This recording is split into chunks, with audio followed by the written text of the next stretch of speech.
Hi friends. So one important news which not much attention has been given by the Indian media has been in Europe. There is a possibility that Italy may leave European Union. Though I consider this possibility highly unlikely, still I would explain the reasons why such news is coming. Of course, if it happens, it will be pretty ironical because after the World War II, when the European countries decided to bury the hatchet forever, they met in Rome in 1957, which is the capital of Italy, and Treaty of Rome was signed in 1957, under which EEC, European Economic Community, was formed, which later became EU.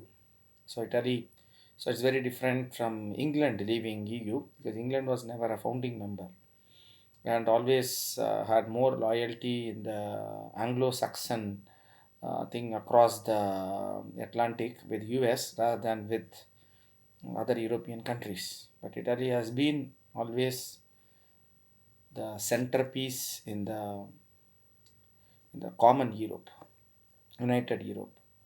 So it will be really devastating for EU if Italy decides to do that. But as I said earlier, it is highly unlikely. The present problem is there have been a lot of squabbling between the European countries whether to issue Corona bonds or not. This is a common bond which will be issued by all the 27 countries of EU, and they will raise money from the market which will be used for the post recovery period of the economy after coronavirus. So 2 days back, after a lot of wrangling, they said around decided around $590 billion worth of corona bonds. But the issue is not about the size of the bond. The issue is about who will undertake that, who will give guarantee for that, how much will be the liability of each country in the EU for such a bond. Netherlands have been in the forefront along with Austria and to some extent Finland, saying that they are not ready to shoulder the burden. The benefits will mainly go to Italy and Spain and also to France, which have been the worst affected countries so far.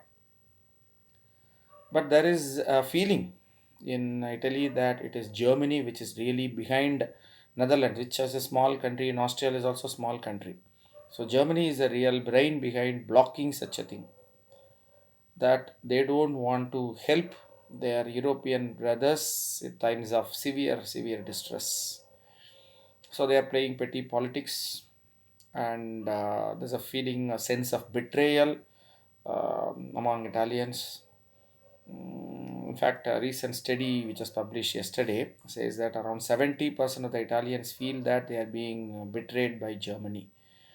What is the point in continuing with EU when wealthier northern European nations like Germany and Netherlands are not ready to help the relatively poorer southern neighbors like Italy and to some extent Spain?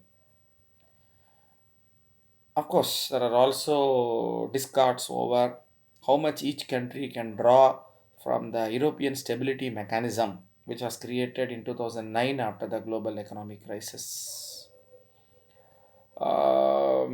So Italy feels that Germany plays only lip service platitudes that we will help you this that strong words, but it doesn't materialize into any action.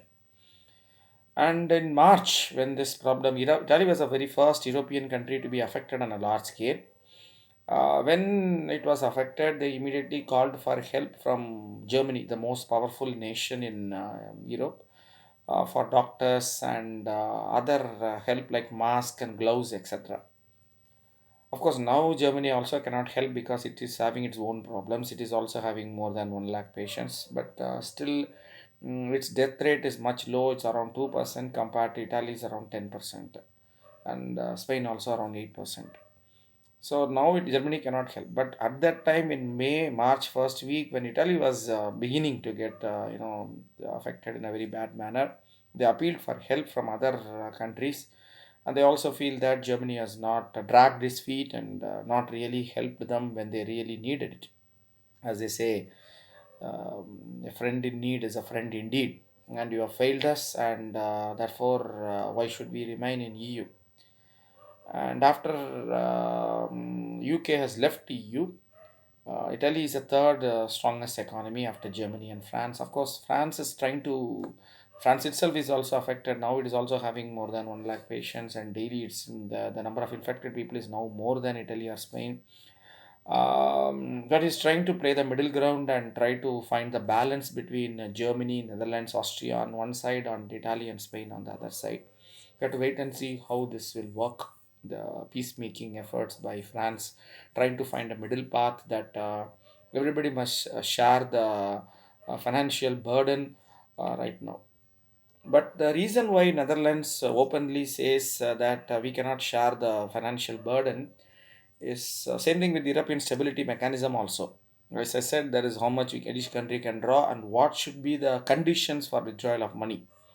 Italy wants very light conditions, not the very stringent conditions. When it took a lot of money from the European Stability Fund in 2010-11 onwards.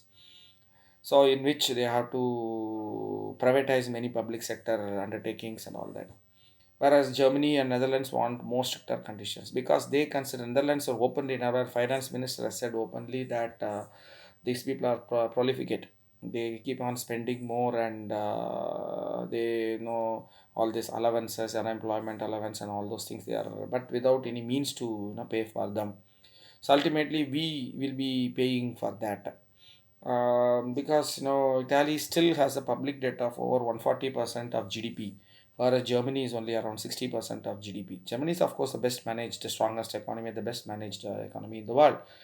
If we keep on spending like that, and then we can, how can we compete with China and to some extent with US? That's what the Northern Europeans are asking. Um, Italy, on the other side, has been affected, worst affected after the 2008-9 financial crisis, and its economy is still below the level what it was in 2008 before the global financial crisis struck the world. So it is technically, though, it is not in recession because it went down steeply after that and then now slightly increasing, but still it is not to the level, the economy is not to the level as it was in 2008. Whereas other countries, though were initially affected, are now come out and are growing reasonably okay. So there's a big problem in southern European countries like Italy, Greece, and Spain, about which probably this is not the video. I've spoken about this a lot in my class and all that during at that time. Why the southern European countries are relatively more poorer compared to their northern counterparts. But these are very hard times. And Italians feel they are hard done by people whom they consider as their own brethren, and they are not rushing to their help. In fact, they are delaying it, and there is a very strong undercurrent of hostility towards Germany in particular and Europe in general. But I still don't think that it'll. They may be, it may be calculated leaks in the media that they want to leave Europe if the Corona bond issue is not resolved. But they also know it is not easy to strike a deal in which 27 countries are involved.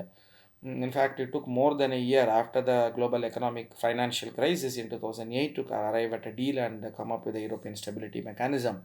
Whereas now it is hardly 4 weeks now they have been talking, and broadly in on paper, on in theory, the northern European countries also agree to issue Corona bonds.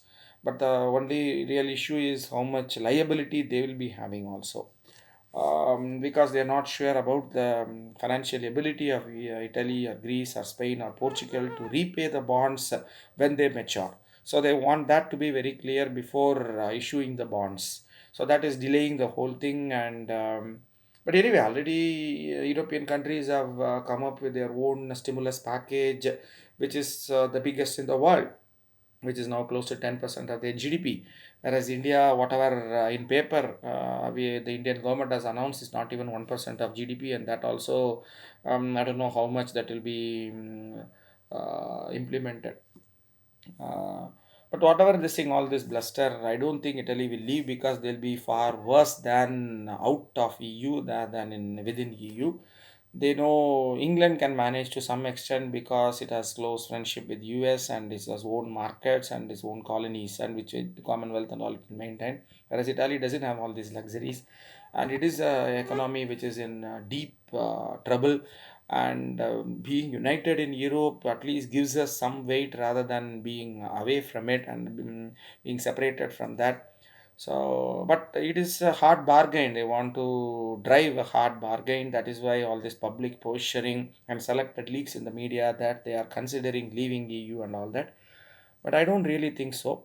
But the earlier they agree upon the debt sharing mechanism for issue of this new euro bonds called Corona bonds, and also the conditions for withdrawal from the European Stability Mechanism, it will be better because there's a human catastrophe which is going on. People are dying like flies on the road, and they need to restart the economy. It's better to focus upon those things rather than mere political gimmicks. But it's easier said than done given the kind of antagonism which has happened in the bad blood which has happened in the last month or so. But as usual, I think Europeans will somehow come together, and they'll do something together. Unlike US, Trump has already again set the pigeons set the cat among the pigeons by saying that they can restart the economy when daily more than 30,000 people new infections are happening, and yesterday more than 2,000 people died in this thing, and that also because they are not testing. And this is a time for more harder lockdowns and stopping of all domestic flights and all the transport. And he's saying that it's time to reopen the economy. It's very clearly, he bothers only about because last week another data has come that another 6.5 million people, 65 lakh people have filed for unemployment status. The previous week also 6.5. The week was 3.5. So put together 16.5 million or 1.65 crore people have filed for unemployment in the last 3 weeks. So it is hurting him politically with the election looming now that Bernie Sanders have dropped out of the Democratic race, and only he has to Democratic race is now only Mr. Former Vice President Joe Biden is there. So he has a very tough battle, and he thinks only about the politics, like Indian rulers regime also used to do that. So this is unfortunately very bad. This is not the time to play politics. It's a time to come together, stay united, and save people. Procure as much as PPEs and other equipments as possible. Keep the morale up, and think about how to come up out of this recession created. Let's see that. Hopefully, maybe tomorrow I'll talk about the how to come out of the lockdown as given by the report in Kerala. I'll come back to that.